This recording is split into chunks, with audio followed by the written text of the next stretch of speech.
Dans ce qui suit, on va démontrer le théorème de Cauchy dans les groupes abéliens avec une preuve sans astuce, entre guillemets, sans astuce particulière. Je veux dire par là, à la différence d'une preuve qui a été présentée dans une vidéo antérieure qui, elle, était assez ingénieuse. Alors, je précise tout de suite du point de vue des notations que tous les groupes seront notés multiplicativement. Alors, je vais énoncer le théorème de Cauchy dans sa version générale.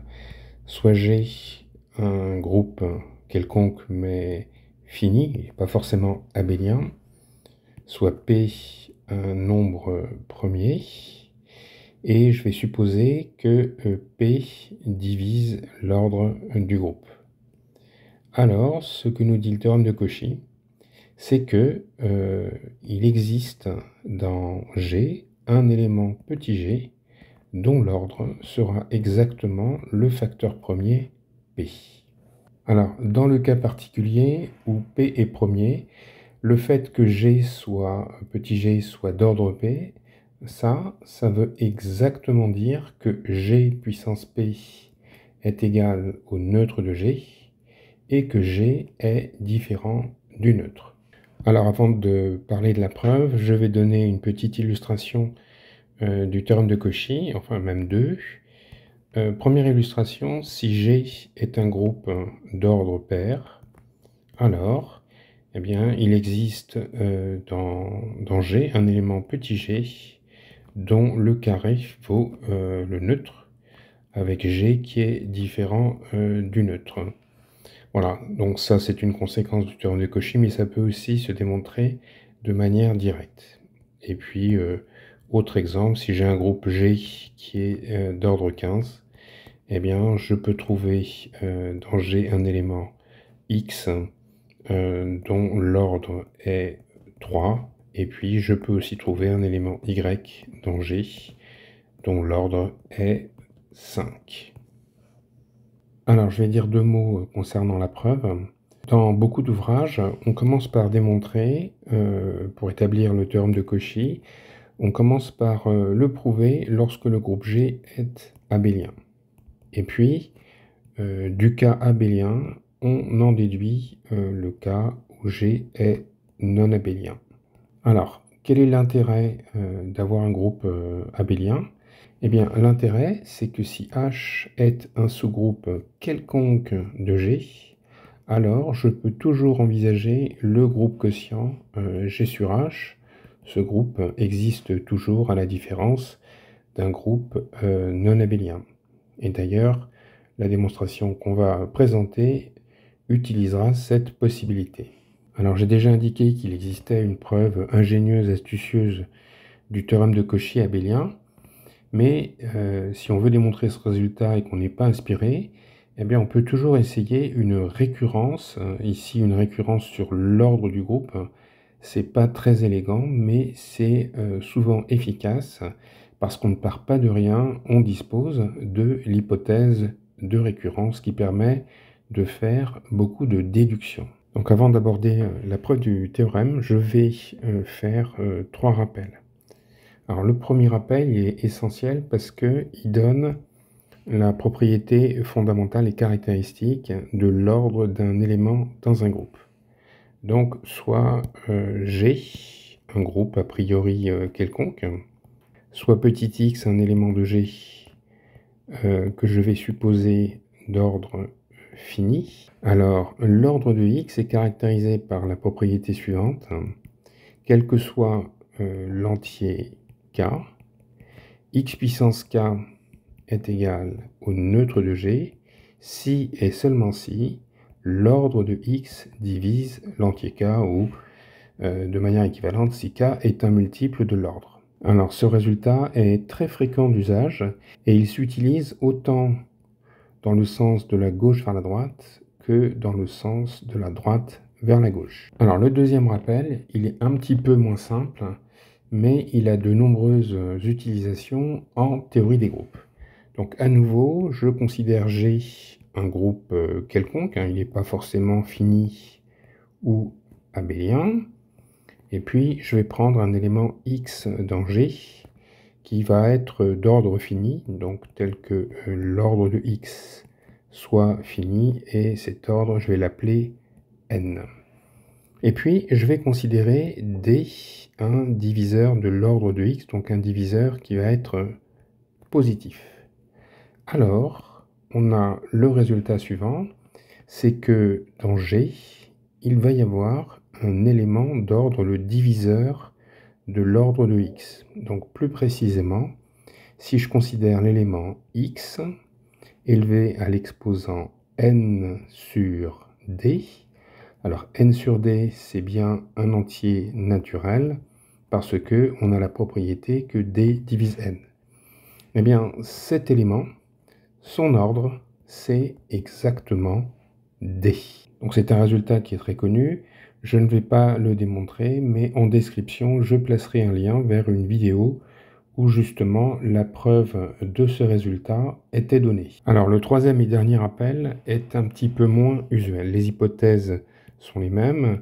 Je vais considérer G un groupe a priori quelconque, et je vais me donner H un sous-groupe distingué de G. Donc l'intérêt que le groupe soit distingué, c'est que je peux considérer le groupe quotient G sur H. Et puis, je considère x un élément de G tel que l'ordre de x soit fini. Alors, on a la propriété suivante. L'élément classe de x, donc qui appartient au groupe quotient G sur H, est lui aussi d'ordre fini, et son ordre divise l'ordre de x. C'est un résultat un petit peu moins usuel, donc on va le démontrer. Donc je vais donner un nom à l'ordre de x, je vais l'appeler n, donc égale l'ordre de x. Donc d'après le premier appel, je sais que x puissance n est égal au neutre de g, hein, c'est dans le rappel numéro 1, c'est le sens de la gauche vers la droite. Et puis ensuite, je vais passer aux classes modulo h. Donc j'en déduis que la classe de x puissance n, c'est la classe du neutre de G. Mais la classe de x puissance n, d'après la loi quotient, c'est la classe de x élevée à la puissance n, qui est donc égale au neutre, la classe du neutre de G, qui est le neutre du groupe quotient. Donc si j'applique à nouveau le rappel numéro 1, mais dans l'autre sens, j'en déduis que l'ordre de la classe de x divise n. Mais n, c'est justement l'ordre de x. Et donc, si je regarde ce que j'ai obtenu, c'est exactement ce que je voulais démontrer. Donc, on passe à la preuve du théorème de Cauchy dans les groupes abéliens. Donc, comme indiqué, on va procéder par récurrence sur l'ordre du groupe.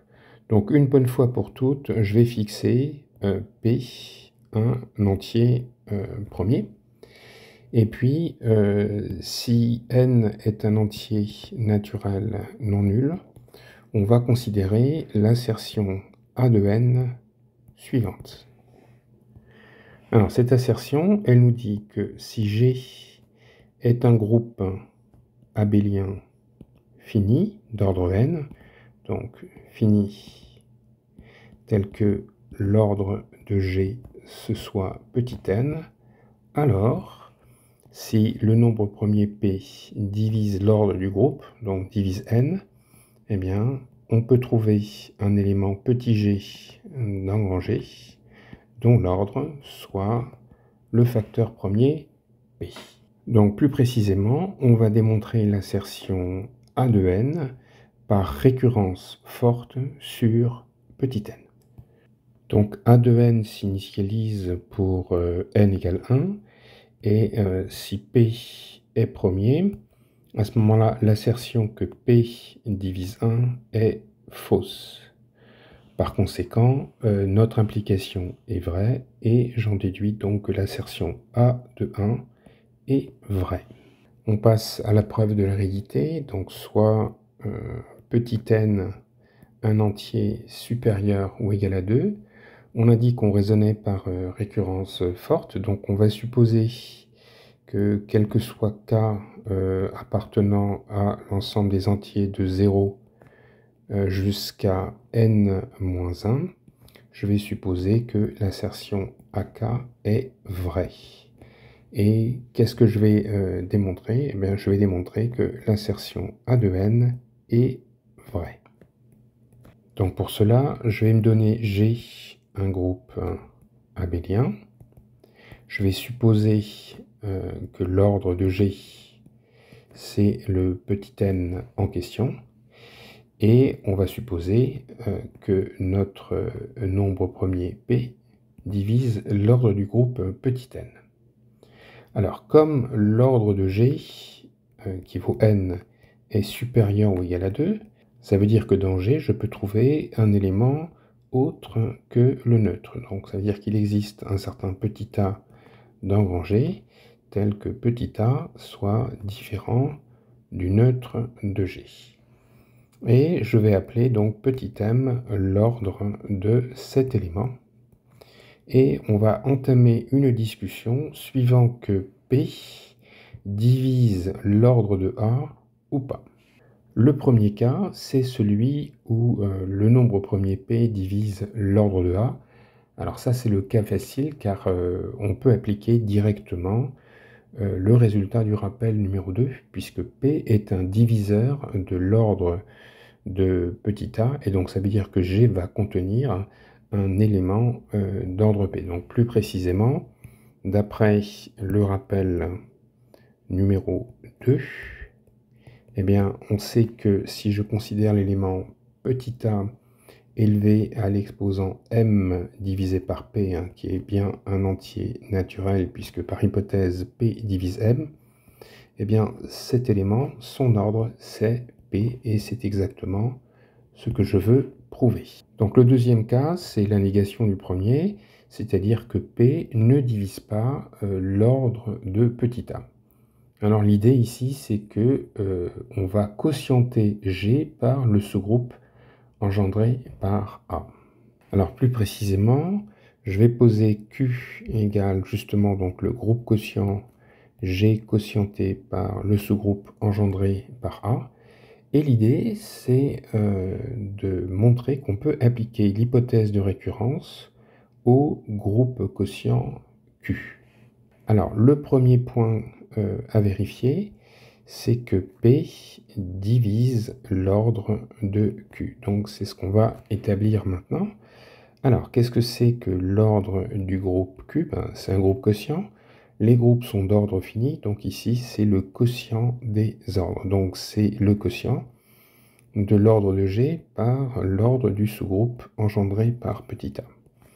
Donc, c'est l'ordre de G divisé par... Alors, qu'est-ce que c'est que l'ordre du sous-groupe engendré par petit a? Eh bien, par définition, c'est l'ordre de petit a. Et donc, l'ordre du groupe quotient, c'est l'ordre de G divisé par M, puisque M, c'est l'ordre de A. Donc, de ceci, je déduis que l'ordre de G, c'est M que multiplie l'ordre de Q. Or, on sait que P divise l'ordre de G. Donc, P va diviser le produit M multiplié par l'ordre de Q. Or, P est premier. Donc, on sait que quand un nombre premier divise un produit de facteurs, c'est qu'il divise l'un des facteurs. Donc ici, ça veut dire que P va diviser M, ou alors P va diviser l'ordre de Q. Or, on avait vu, par hypothèse, c'est le deuxième cas, que P ne divise pas M. Donc cette assertion est fausse. Donc ça veut dire que l'assertion que P divise Q est vraie. Et c'est exactement ce que l'on voulait démontrer. Maintenant, on va démontrer que l'ordre de Q est strictement inférieur à l'ordre de G. Un petit peu plus haut, plus précisément donc ici, on a calculé l'ordre de Q. Donc l'ordre de Q, c'est l'ordre de G divisé par petit m. Mais petit m, c'est l'ordre de A. Et par hypothèse, c'était un choix qu'on avait fait au départ, A est différent du neutre de G. Donc, ça veut dire que l'ordre de A, c'est-à-dire petit m, il est strictement plus grand que 1. Donc, j'en déduis que le quotient qui est ici est strictement inférieur à l'ordre de G, et c'est exactement ce que je voulais prouver. Donc, finalement, toutes les conditions sont réunies pour qu'on puisse appliquer l'hypothèse de récurrence au groupe abélien Q. Par conséquent, j'en déduis donc en appliquant l'hypothèse de récurrence qu'il existe un certain élément X appartenant à G, tel que l'ordre de la classe de X, donc la classe de X dans le groupe quotient G quotienté par le sous-groupe engendré par A, et bien que l'ordre de cet élément soit P. Mais d'après le troisième rappel, on avait vu que l'ordre de la classe de X divisait l'ordre de X. Donc l'ordre de la classe de X, à l'instant, on a dit que c'était P, et je vais donner un nom à l'ordre de la classe de X, je vais l'appeler grand N. Donc on est exactement dans la situation du rappel numéro 2. On a un élément petit x de G dont l'ordre est divisible par P.